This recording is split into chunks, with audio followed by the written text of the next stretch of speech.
Nigerian authorities are set to increase financial support for the country's family planning control program. Gambia's communication minister vows to address the growing internet challenges in the country. And the Egyptian government outlined plans to boost the country's tourism sector. Well, this and more coming your way on The World Today.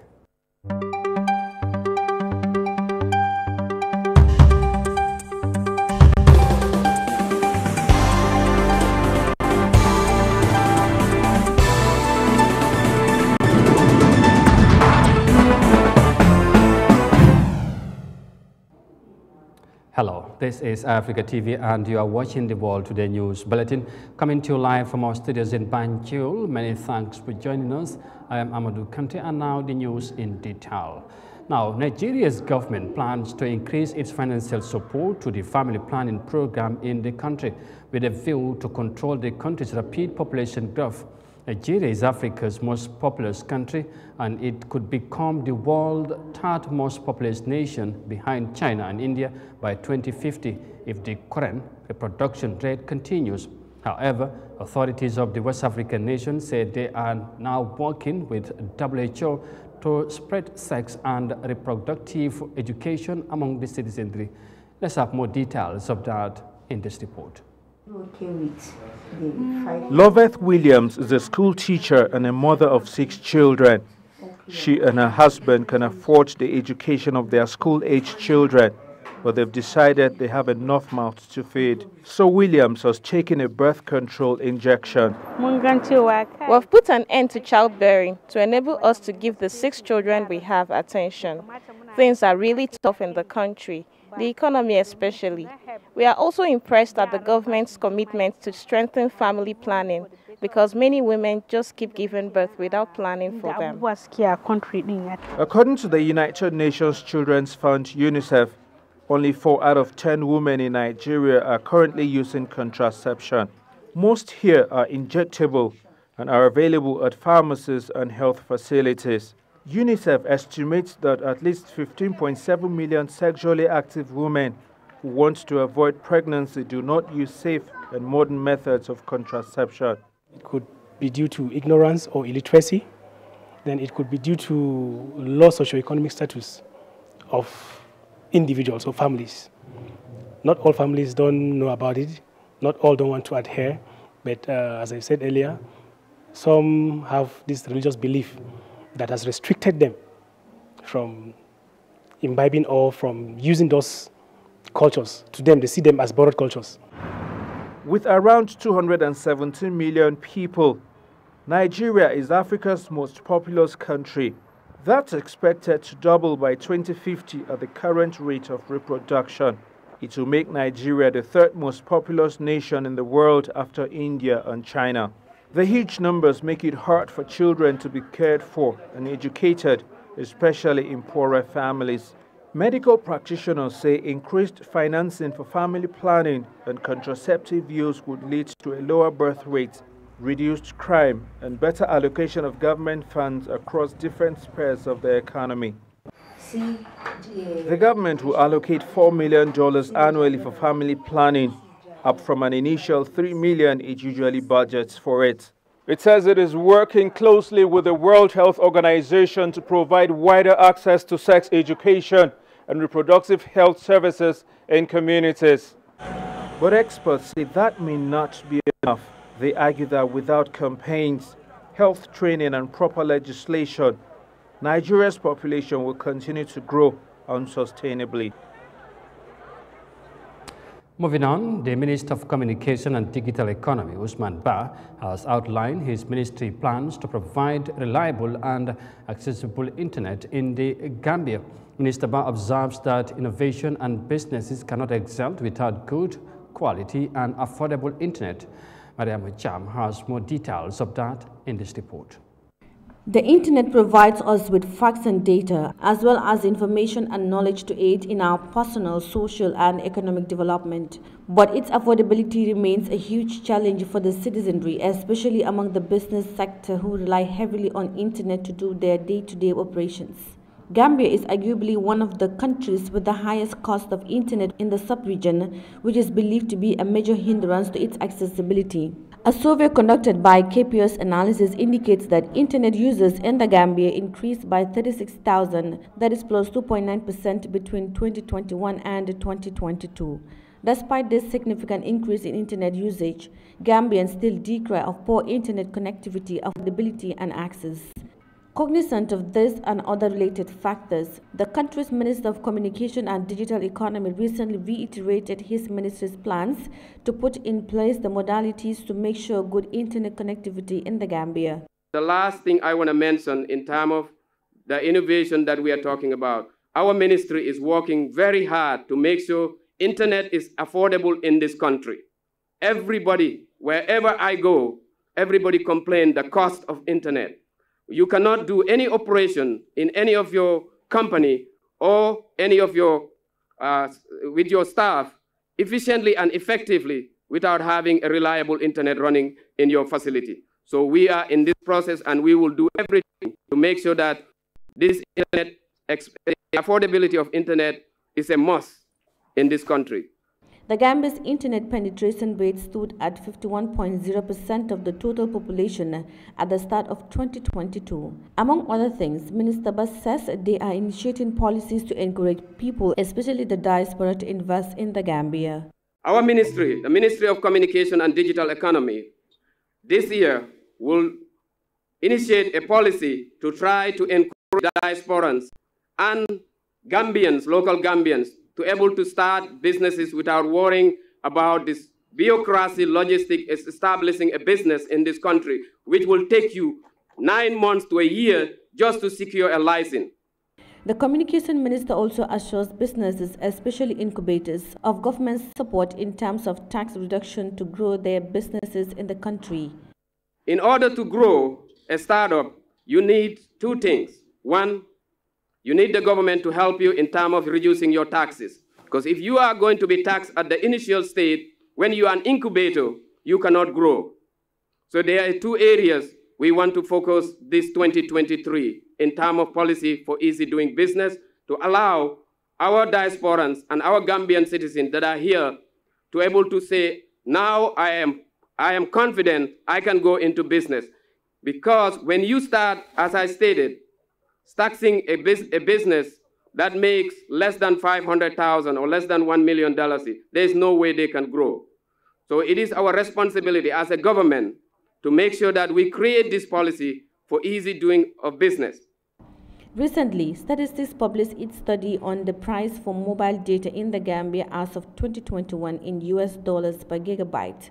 The survey outlet reported that on February 5, 2021, it rolled out a survey that generated data from 31 respondents from the Gambia, revealing that 1 gigabyte of mobile internet in the Gambia cost an average of $5.86 in 2021. The platform further ranked the Gambia 192 out of 230 countries worldwide as the country with the most expensive internet cost. Reporting for Eyeafrica News, I am Yahya Jammeh. Now, elsewhere in the continent, Tanzania has witnessed a significant growth of its horticultural industry thanks to the large public involvement in this sector, especially among the young people. Now, this African nation is among the world's highest 20 producers of vegetables, according to the country's Horticulture Association. Authorities are now initiating measures to support the industry, which has become a major source of income to many Tanzanians. Here's more details of that in this report. Amelilenga Jilo's family has always had a passion for farming. Her parents started a farm in 2004, and when COVID struck in 2020, she decided to dive deeper into horticulture. What started as a pastime during the pandemic has now evolved into a business. Her company, Little Farming Tanzania, grows and sells a wide variety of flowers, vegetables, fruits, and herbs. With farms in Dar es Salaam and Arusha, she says business is booming. Price of flowers, it's ranged from $3 up to $1,000. So it takes patience because as the plant grows, the price also goes higher. So when the plant grows up, then you can set the price according how the plants grows up. Her company sells over 1,000 plants and flowers grown organically to buyers nationwide each month. According to the Tanzania Horticulture Association, the country is among the world's top 20 producers of vegetables. Exports have grown from $64 million in 2004 to $779 million in 2019. The sector employs more than 450,000 people, with 65% to 70% being women. Part of the government's strategy to boost exports includes establishing a cold chain management system which allows farmers to store agricultural produce for longer. Young people already working in the sector say there's also a lot of room for growth. More youth are coming here. In a few days and weeks, they learn how to make bouquets and flower decorations. They start earning income. They learn how to use their hands to earn a livelihood at the end of the day. According to the Tanzania Investment Center, the horticulture industry employs more than 4.5 million people. But the sector is struggling to find enough skilled labor, as well as packaging and storage facilities. Neighboring Kenya dominates the European market, but Amalile wants to change that. So the plan is to start up the college for flower farming and horticulture at large. And also, the plan also is to have a huge farm actually. When I go to other countries, when I go through the shopping mall with plants, that is also my dream, to have my own shopping mall with plants. So Amalile is hoping the small seeds she's planting now will eventually grow into a thriving business in the years to come. And that horticultural-related report there is coming from Dar es Salaam, Tanzania. And you're watching the World Today News Bulletin coming to you live from our studios in Banjul. This is Eyeafrica TV. Let's now take a break and come back shortly.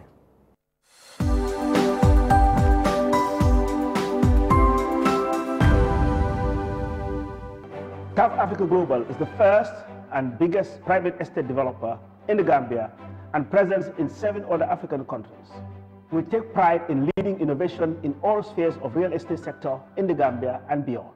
As such, we are launching the development of the first smart and modern office and retail towers in the Gambia called Taft Twins. The Taft Twins is located in the heart of the Kanifing institutional area and 10 minutes drive away from Banjul. Taft Twins is designed to have 5 floors of office spaces ranging from 50 square meters to over 1,000 square meters with 2 elevators, central air conditioning, 24 hours electricity and water supply, with the ground floor reserved for banking, supermarket, restaurant and coffee shop. For your bookings and reservations, please call now on 376-2333 or 776-2333. Thank you.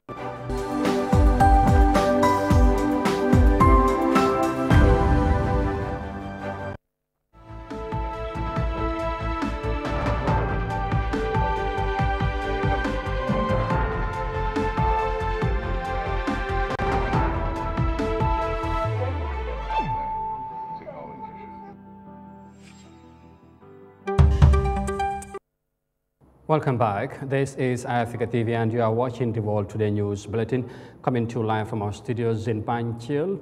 And once again, many thanks for joining us, and let's now look at the rest of the stories.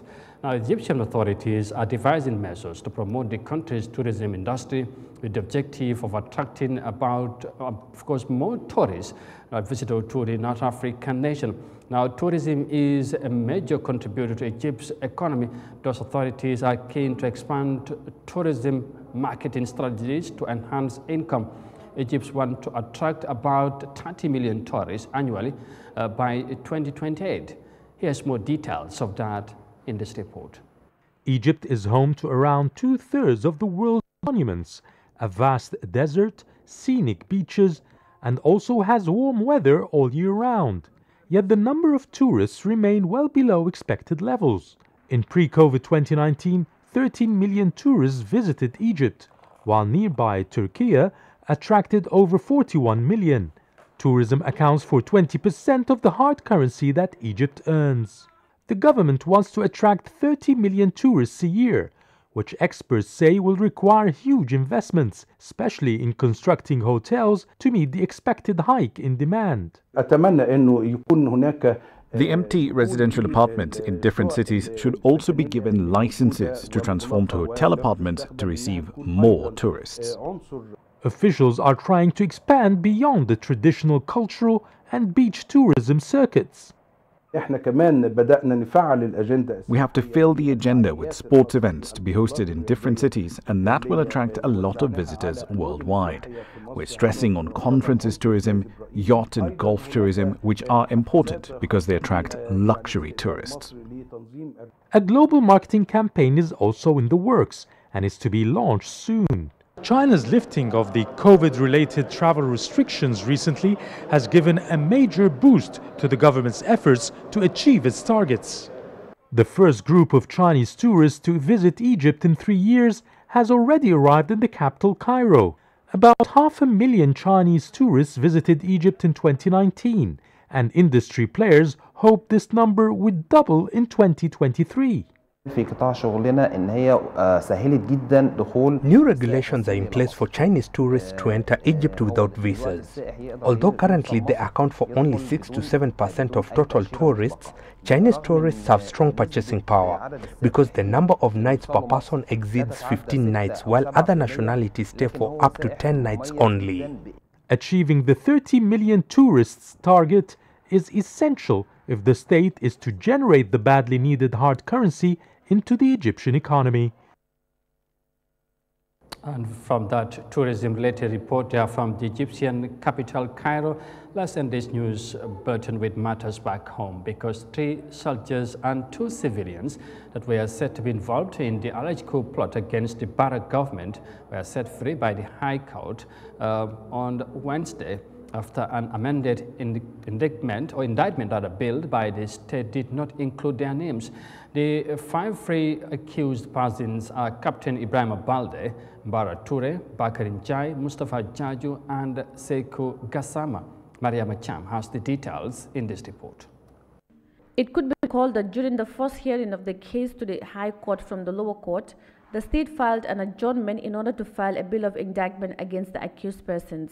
When the proceedings resumed for the second time on Wednesday, 25th January 2023, Counsel P. Gomez appears for the state, while lawyers L.S. Camara and the C. Mendy are representing the 1st, the 4th, 6th, and the 7th accused persons, Y. Dabo for the 5th accused person, A. Jajo for the 2nd accused, and J. Jobate for the 3rd accused persons, respectively.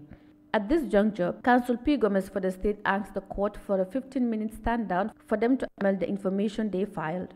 Shortly after the proceedings resumed, State Counsel A.N. Yusuf said they would rely on the amendment bill, which the defense counsel argued that they were not being served. Lawyer L.S. Camara, the defense counsel for the 4th, 6th, and 7th accused, then indicates that hence the state is relying on the amended information, which does not include Captain Ibrahim Balde, Mbara Toure, Bakarin Jai, Mustafa Jajo, and Sekou Gassama. They should be struck out of the proceedings and be set free. The request from the defense counsel L.S. Camara was not objected to by other defense counsels. Justice Mahoney then opted to strike out the old indictment and accepted the amendment, which does not include the names of the accused person mentioned above, thereby setting them free. Now the new amendment indictment file includes Sana Fadera, the 1st accused, Jibril Dawa, 2nd accused, Ibrahim Asano, 3rd accused, Omar Njai, 4th accused, and Fabakary Jawara, the 5th accused. When the case was called, the accused persons in the amendment bill are Sana Fadera, the 1st accused, Jibril Dawa, 2nd accused, Ibrahim Asano, 3rd accused, Omar Njai, the 4th accused, and Fabakary Jawara, the 5th accused, entered the dock.